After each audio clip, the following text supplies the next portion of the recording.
공정거래위원장이 49년 만에 처음으로 경총을 찾아 기업의 우려를 해소하겠다고 말했습니다. 최근 경제장관들이 잇따라 경제단체를 방문하면서 정부의 반기업 정책 기조에 변화가 감지되고 있습니다. 의미 짚어보겠습니다. 김현미 국토부 장관이 택시업계에 우버 시스템 도입을 제안했습니다. IT 기술로 호출하고 결제하는 방식입니다. 택시기사들의 어려움은 카풀 때문이라기보단 기본 처우가 문제라며 월급제를 시행해야 한다고 밝혔습니다. 해외 유명 브랜드 옷을 그대로 따라 만든 제품들이 온라인상에서 버젓이 팔리고 있습니다. 소재부터 디자인까지 똑같은데 가격은 싸다 보니 이를 찾는 소비자들도 늘고 있지만 단속은 제대로 이루어지지 않고 있습니다. 실태 취재했습니다. 새 전자 여권과 승용차 번호판 디자인이 확정됐습니다. 여권은 전통미를 살린 남색으로 바뀌고 번호판은 위변조를 막기 위한 태극 문양이 더해지고 숫자 한 자리가 추가됩니다.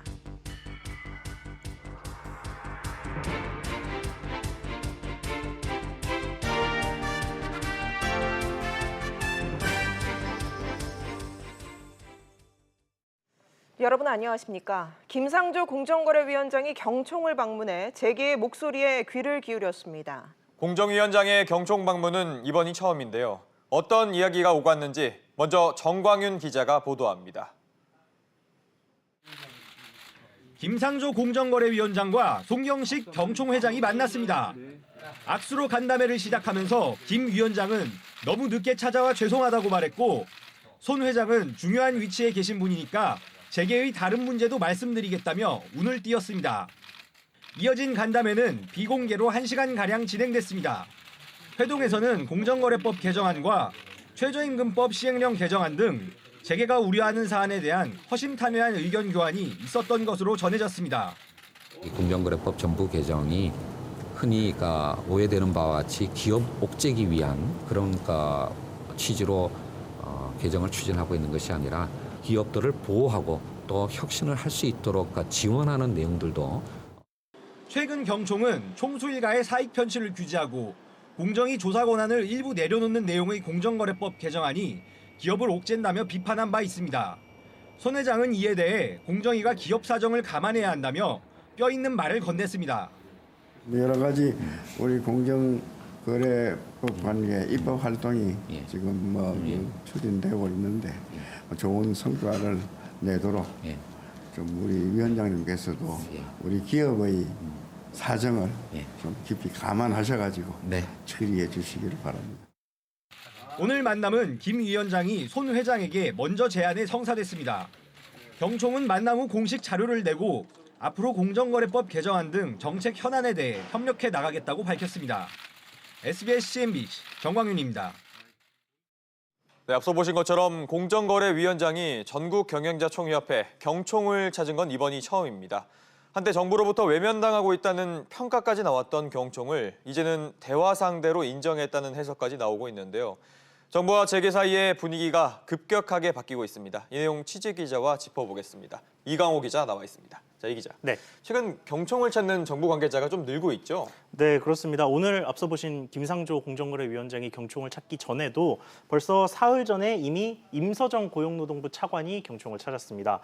그리고 지난달 28일에는 성윤모 산업통상자원부 장관이 경총을 역시나 방문을 했고요. 앞서 그 이틀 전인 26일에는 박상기 법무부 장관이 역시 경총 역사상 처음으로 문을 두드렸습니다. 네, 그런데 문재인 정부 초기에는 이 경총이 대화 상대에서 좀 빠졌다 이런 얘기도 나왔었잖아요. 네, 그렇습니다. 먼저 이 경총이라는 조직의 성격에 대해서 좀 집중할 필요가 있는데요. 경총은 지난 1970년에 이 전국 경제인 총연합회, 그러니까 소위 전경련으로 많이 알고 계신 이 단체에서 분리를 한 단체입니다. 이게 대기업들을 대표해서 노동자와 협상을 전담하는 조직을 만들기 위해서 만들어진 단체인데 정작 모체인 전경련이 알고 계시는 국정농단 사태를 맞으면서 사실상 와해가 됐죠. 여기에 경총 자체에서도 최근에 비자금 논란이 불거지면서 정부와의 소통에서 사실상 배제가 됐습니다. 대신에 공공성이 좀 짙고 가장 회원사 규모가 많으며 대기업, 중소기업 할 것 없이 최대한 많은 회원사가 있는 이 대한상공회의소가 정부의 주요 소통 창구로 떠올랐습니다. 네, 그런데 최근 분위기는 확실히 달라졌다는 말이죠. 네. 이 대화 상대가 대한상의가 아니라 경총인 이유가 뭘까요? 네, 최근에 이 정부의 경제 정책 변화와 좀 연관이 있다 이런 분석이 나오고 있습니다. 예. 최근 경제 정책 방향 발표됐던 걸 보면 소득 주도 성장은 좀 뒷선으로 빠졌고 대신에 혁신 성장 그리고 투자 활성화에 좀 방점을 찍고 정부가 발표를 했습니다. 그러다 보니까 정부가 그 투자를 위해 가장 중요한 그 핵심인 기업과의 접점을 늘리려 했다는 이야기인데 이거는 전문가 이야기 한번 들어보시죠. 예. 결국은 투자는 기업이 하는 것이니까 기업의 적극적인 동참 없이는 안 된다라고 하는 인식이 금년 경제정책 방향이 작년하고는 좀 다른 거거든요.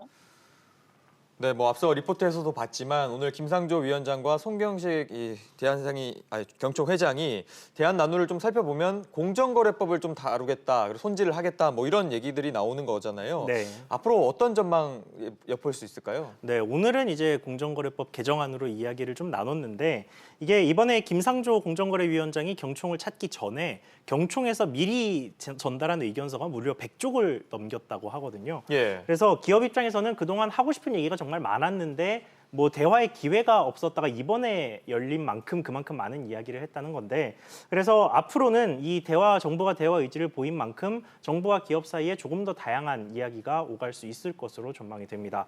다만 이게 참여정부 시절의 전철을 밟는 것으로 돌아가서는 안 된다는 지적도 일각에서는 제기되고 있습니다. 당시 참여정부 시절에 기업 친화적인 정책이 몇 번 나오니까 이 왼쪽 깜빡이를 켜고 우회전을 한다라는 반발과 비아냥까지 받으면서 결국 정부가 정책 동력을 잃은 채 이도저도 못하는 그런 상황에 처한 적이 있거든요. 그래서 문재인 정부는 경영계와 노동계 사이에서 균형을 잡고 좀 양측을 설득하는 소위 중재자 역할을 제대로 해야 한다는 지적이 나옵니다. 네, 알겠습니다. 이 기자 이야기 잘 들었습니다.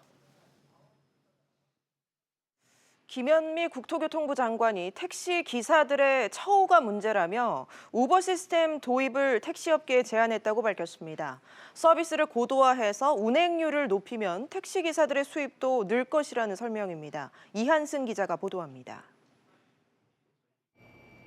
최근 택시업계 파업의 가장 큰 이유는 공유경제 중 하나인 카카오 카풀 시행이 결정적입니다.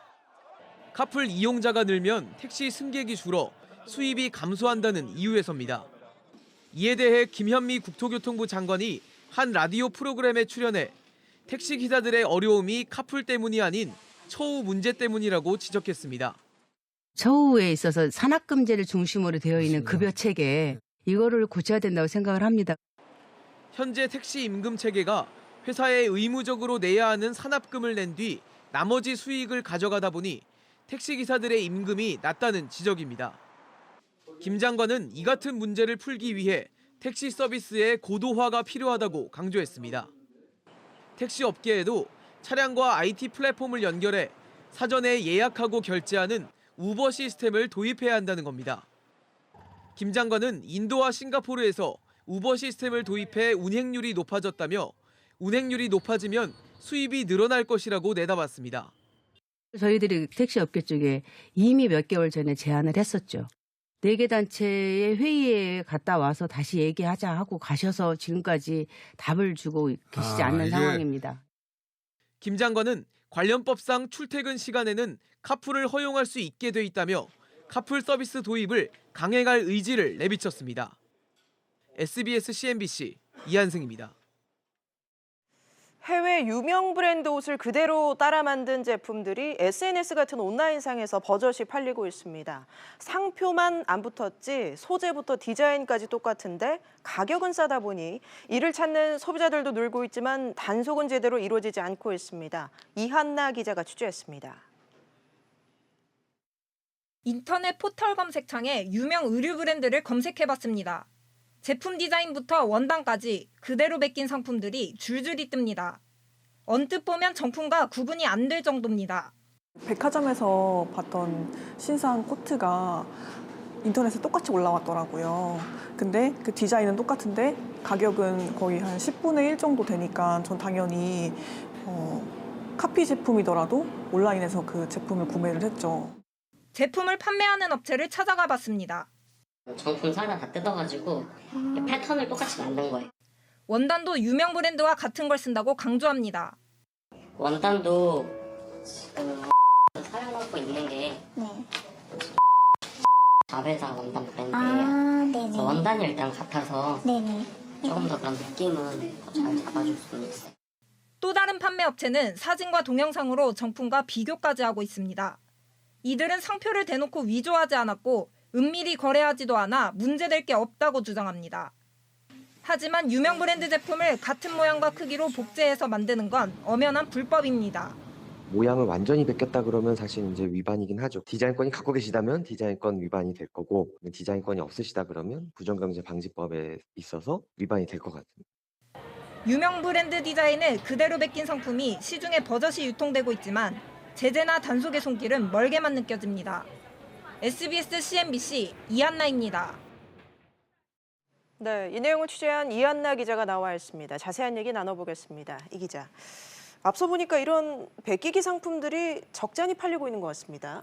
네, 흔히 이용하는 인터넷 포털에서 브랜드 이름을 검색창에 입력하거나 앞에 몇 글자만 입력해도 이 제품을 살 수 있는 곳이 수없이 많이 뜹니다. 또 쇼핑 카테고리뿐만 아니라 블로그에도 잔뜩 뜨는 걸 볼 수 있는데요. 상표까지 베낀 짝퉁은 음지에서 판매되기 때문에 찾기 어렵지만 이런 디자인 모방 제품들은 그 수도 많고 다양한 방식으로 온라인에서 판매되고 있습니다.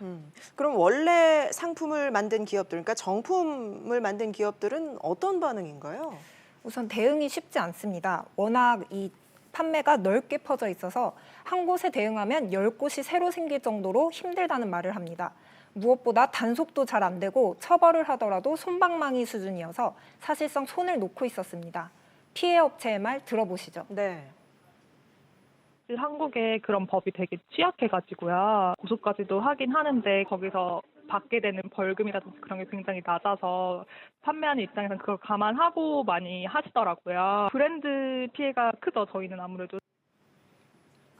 이런 베끼기 상품을 팔아도 처벌 수준이 낮다고 하는데 어느 정도 수준인가요?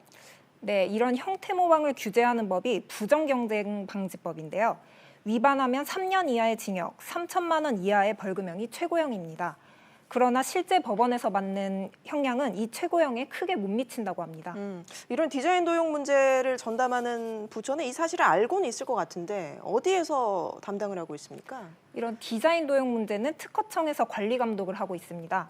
물론 특허청도 단속과 처벌의 한계를 알고 있지만 특별히 적극적으로 움직이지는 못하는 것으로 보입니다.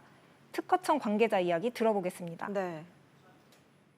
한 4명 정도 돼요. 조사해야 될 양은 많고 그 인력은 또 한정돼 있기 때문에 적극적으로 하기는 좀 어려운 부분이 있어요. 형량은 저희가 이제 법 개정을 해야 되는 상황이고요. 결국 현재로선 소비자의 양심에 맡겨질 수밖에 없는 상황입니다. 그렇군요. 알겠습니다. 이 기자에게 잘 들었습니다. 새로운 여권과 자동차 번호판 디자인이 나왔습니다. 여권은 전통미를 살리고 번호판은 사고 예방에 중점을 뒀다고 하는데요. 강산 기자가 전해드립니다. 32년 만에 새롭게 바뀌는 차세대 전자 여권입니다. 일반 여권은 기존 녹색에서 남색으로 바뀌고 관용 여권은 진회색, 외교관 여권은 적색으로 결정됐습니다. 왼쪽 하단에는 태극 무늬가, 오른쪽 상단에는 나라 문양이 새겨집니다. 이면에는 무궁화 등 한국의 상징적인 이미지가 담겨 있습니다. 보안 강화를 위해 사진과 여권 번호가 있는 면은 종이에서 플라스틱 재질로 바뀌고 내용은 잉크가 아닌 레이저로 새겨넣게 됩니다. 여권이 일단 바뀌는 게 정말 좋다고 생각하고요. 국민이 뽑았고 또 보안도 강화된다고 하니까 정말 좋다고 생각합니다. 보안이 더 철저해진다고 얘기를 들어가지고 사람들이 여론조사를 많이 참여를 해줘서 의미가 깊지 않나 싶습니다. 자동차 번호판도 디자인이 확정됐습니다. 좌측에 청색 태극 문양이 들어가고 위변조를 막기 위해 홀로그램도 들어갑니다. 재질을 반사 필름으로 바꿔 밤에도 잘 볼 수 있게 만들었습니다. 반사 필름은 야간에 전조등을 비치는 경우에 빛 반사 효과로 앞 차량을 잘 인식할 수 있습니다. 제작 단가는 약간 오르지만 야간 교통사고 방지에는 큰 효과가 있을 것으로 판단됩니다. 정부는 기존 페인트식 번호판과 새롭게 바뀌는 반사필름식 번호판을 소비자들이 선택할 수 있게 할 계획입니다. 차세대 전자여권은 오는 2020년부터 발행될 예정이고 새로운 번호판은 내년 9월부터 적용됩니다. SBS CNBC 강산입니다. 9.13 부동산 대책이 시행되면서 내년부터 다주택자들의 세금 부담이 늘어나는 등 부동산 제도가 많이 바뀝니다. 구체적으로 어떻게 바뀌는지 윤지혜 기자가 설명해드립니다. 부동산 시장을 안정시키기 위한 9.13 대책이 내년부터 시작됩니다. 공정시장 가액 비율은 80%에서 85%로 5%포인트 오릅니다. 종합부동산세 세율도 다주택자를 중심으로 상향 조정됩니다. 다주택자는 1주택자보다 세금 부담이 몇 배 이상 커집니다. 예를 들어 시가 18억 원 주택 한 채를 소유하고 있으면 종부세는 올해 94만 원에서 104만 원으로 10만 원 늘어납니다. 반면 3주택 이상 다주택자 또는 조정지역 내 2주택자가 보유한 합산주택 가격이 19억 원이면 종부세는 197만 원에서 415만 원으로 2배 이상 뜁니다. 주택담보대출 규제도 한층 강화됩니다. 총체적 상환 능력 비율이 모든 금융권에 확대 적용되면서 이 금융권에서 주택 구입 자금을 대출받기 어려워집니다. 연간 2천만 원 이하의 주택 임대소득자에게 부여됐던 비과세 혜택은 없어집니다. 주택 임대사업자 등록을 하지 않으면 기본 공제는 400만 원에서 200만 원으로 줄고 필요경비 인정 비율도 60%에서 50%로 축소됩니다. 부동산 실거래 가격 신고 기간도 줄어듭니다. 실거래 정보가 60일이면 시장 상황을 적시에 반영하기가 어렵다는 한계가 있거든요. 30일로 축소되는 방안이 검토되고 있는 상태고 바로 이제 집값에 영향이 있는 게 실거래가다 보니까 짧으면 짧을수록 반대로 실수요자는 주택 구입이 쉬워지도록 신혼부부는 취득세가 50% 면제되고 청년우대 청약통장 가입 나이가 34세로 높아집니다. SBS CNBC 윤지혜입니다. 직장 생활을 시작하는 20, 30대 사회 초년생들이 3천만 원이 넘는 빚을 지고 사회생활을 시작하는 것으로 나타났습니다. 이들 가운데 열의 6은 생활비로 급전이 필요해 300만 원 이하의 소액대출을 이용하고 있었습니다. 박규준 기자가 보도합니다. 회사에 입사한 지 1년에서 3년 사이 사회초년생이 첫 출발부터 떠안고 있는 부채는 3,400만 원에 육박합니다. 지난해보다 400만 원 넘게 늘어난 건데 매월 갚아야 하는 원리금만 60만 원에 달합니다. 이들 10명 중 4명은 이자가 10% 중후반에 달하는 캐피탈과 저축은행 등 제2금융권을 이용하고 있습니다. 특히 이들은 생활비 등 급전이 필요해 연 20%에 달하는 300만 원 이하 소액대출에 손을 댔습니다. 사회초년생 10명 중 6명 걸로 소액대출을 받았는데 주로 생활비와 교육비, 월세 등 급전이 필요한 경우였습니다. 신용 정보가 없는 사람들, 은행 기준에서는 이거를 대출의 리스크가 너무 크니까 저축은행이나 카드론이나 대부업체나 이쪽으로 가게 되는 거거든요. 신용대출 같은 경우에도 거의 최고금리에 가까울 확률이 높아요. 20% 내외. 이들의 한 달 소비는 152만 원으로 살기 위해 반드시 써야 하는 월세와 식비가 각각 36만 원으로 가장 큰 비중을 차지했습니다. 하지만 이들 중 절대 다수인 88%는 내년엔 생활 형편이 지금과 비슷하거나 더 좋아질 것으로 내다봤습니다. 한편 한국 경제의 허리 계층인 40대는 본인이나 배우자 실직으로 소득이 기존보다 무려 300만 원 가까이 급감했습니다. 직장을 그만두고 가게를 차린 자영업자도 현재 사업소득으로 월 300만 원을 벌고 있는데 직장 다닐 때보다 20만 원가량 소득이 줄었습니다. 이들 자영업자의 67%는 평균 6천만 원에 달하는 부채를 지고 있고 43%는 제2금융권 등 고리대출을 이용하고 있습니다. 이번 조사는 신한은행이 전국 20세에서 64세 경제활동 인구 10,000명을 대상으로 올 10월부터 한 달간 설문조사를 한 결과입니다. SBS CNBC 박규준입니다. 신한금융그룹이 은행장을 교체하는 등 대대적인 인적 쇄신에 나섰습니다. 취재기자를 연결합니다. 장가혜 기자. 네, 장가혜입니다. 네, 위성호 은행장이 전격 교체됐다고요? 네, 신한금융지주는 자회사 경영위원회를 열고 위성호 신한은행장을 전격 교체하기로 했습니다. 새롭게 신한은행장에는 진옥동 신한금융 부사장이 내정됐습니다. 위성호 전 신한은행장은 2017년 3월에 취임해 임기가 2년이 채 안 됐는데요. 사상 최대의 실적 행진을 이끌었지만 이른바 남산 3억 원 사건에 연루된 게 교체 이유로 꼽히고 있습니다. 신임 신한은행장으로 내정된 진옥동 내정자는 일본 오사카 지점장, SH캐피탈 사장을 거친 신한금융 내 일본 통입니다. 10여 년간 일본 근무를 통해 신한금융 제일교포 주주 관리를 맡으며 각별한 신임을 받는 것으로 알려졌습니다. 네, 은행뿐 아니라 계열사도 물갈이가 이루어졌다는데 어떤 이유 때문인가요? 네, 김형진 신한금융투자사장, 이병찬 신한생명사장도 이번 인사를 통해 자리에서 물러나게 됐습니다. 대신 김병철 신한금융부사장이 신한금융투자사장으로, 정문국 오렌지라이프 사장이 신한생명사장으로 각각 이동합니다. 신한금융의 이번 인사 키워드는 외부 인재 수혈, 세대교체, 여성 리더 기용으로 정리될 수 있는데요. 김병철 신한금융투자사장 내정자, 정문국 신한생명사장 내정자 모두 대표적인 외부 출신 인사들입니다. 여기에 KB의 금융그룹 1위 자리를 내준 데 대한 문책과 50대 CEO 전원 교체되는 등 젊은 인재들이 경영 전면에 대거 배치됐다는 점, 최근 검찰 수사 등으로 어수선한 조직 분위기를 다잡기 위한 점이 복합적으로 작용했다는 분석입니다. 지금까지 SBS CNBC 장가입니다.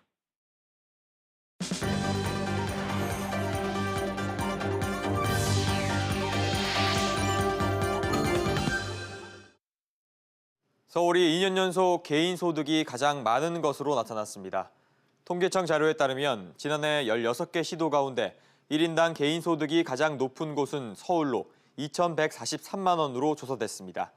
울산은 2015년까지 1위였지만 조선업 등 주력 산업 구조조정의 여파로 2016년 서울에 밀렸으며 지난해에도 1,991만 원으로 2위였습니다. 중앙부처 공무원과 공공기관 직원이 거주하는 세종이 1,902만 원으로 그 뒤를 이었습니다. 국제 유가와 농산물 가격이 하락하면서 생산자 물가가 2달 연속 하락했습니다. 한국은행에 따르면 지난달 생산자 물가지수는 한 달 전보다 0.7%포인트 떨어진 104.67을 기록했습니다. 하락폭은 3년 1개월 만에 가장 큰 수준입니다. 농림수산품 물가가 4.1% 떨어졌고 유가 하락에 석탄과 석유 제품은 한 달 전보다 8.2% 하락했습니다. 내년부터 정책 서민금융 상품이 신용등급 8등급 아래인 저신용자에게 집중 지원됩니다. 정책금융 금리 수준은 지금보다 높은 18% 안팎으로 정해질 것으로 보입니다. 기존의 정책금융을 이용하던 4에서 7등급 중신용자들은 사익돌 대출 등 민간 대출로 유도할 방침입니다. 외국인 가사도우미를 불법 고용한 혐의를 받고 있는 조양호 한진 회장의 부인 이명희 씨와 조연아 전 대한항공 부사장이 재판에 넘겨졌습니다. 서울중앙지검 외사부는 이명희 씨를 출입국 관리법 위반 혐의 등으로 불구속 기소했다고 밝혔습니다. 조 전 부사장은 벌금형에 약식 기소하고 임직원들은 기소유예 등 불기소 처분했습니다. 재계의 이른바 임원 다이어트 바람이 불고 있습니다. 불황의 세대교체 이슈까지 겹치면서 갑자기 짐을 싸는 임원들이 예년보다 늘었습니다. 기업의 꽃이라 불리는 임원 자리가 선제적인 구조조정의 살얼음판이 돼버린 건데요. 한파가 몰아친 재계 임원 인사 분위기, 오늘 밤 11시 취재 파일에서 짚어보겠습니다. 네, 안녕하세요. 머니랩 김동욱 아나운서 김현우입니다. 네, 크리스마스가 얼마 남지 않았는데 사랑하는 사람들한테 선물은 준비를 하셨나요? 이것저것 사고 싶은 건 많은데 연말이다 보니까 주머니 사는 건 바쁘지가 않아서요. 비싸게 선물 살 수 있는 방법 없을까요? 네, 그래서 준비를 했습니다. 일반 고객들이 반품한 새 상품을 저렴한 가격에 살 수 있는 매장이 있다고 하는데요. 궁금하시죠? 와, 수영한 상품을 싸게 살 수 있다니 굉장히 기대되는데요. 함께 가보시죠.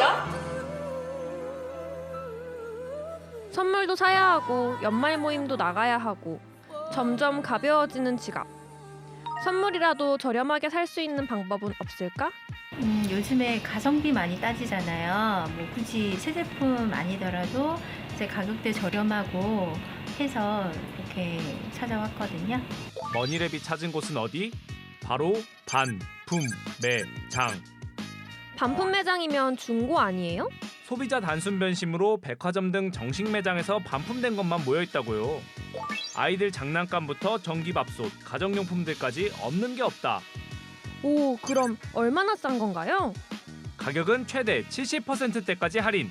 여기에 인터넷 최저가를 찾아서 인증해줄 경우 10%에서 20%까지 추가 할인을 받을 수 있습니다. 뭐 리퍼브 상품이라고 해서 뭐 다 이상 있는 제품들이 아니고 뭐 말 그대로 그냥 단순 변심에 의한 제품들 같은 경우는 그냥 새 것과 다름없다 보시면 되고 이상이 있을 때는 교환 반품이 되기 때문에 전혀 걱정하실 건 없다고 생각합니다. 크리스마스가 얼마 남지 않았습니다, 여러분. 안 그래도 경제도 어려운데 이번 크리스마스는 반품 매장을 찾아보는 건 어떨까요? 모두 메리 크리스마스 되십시오.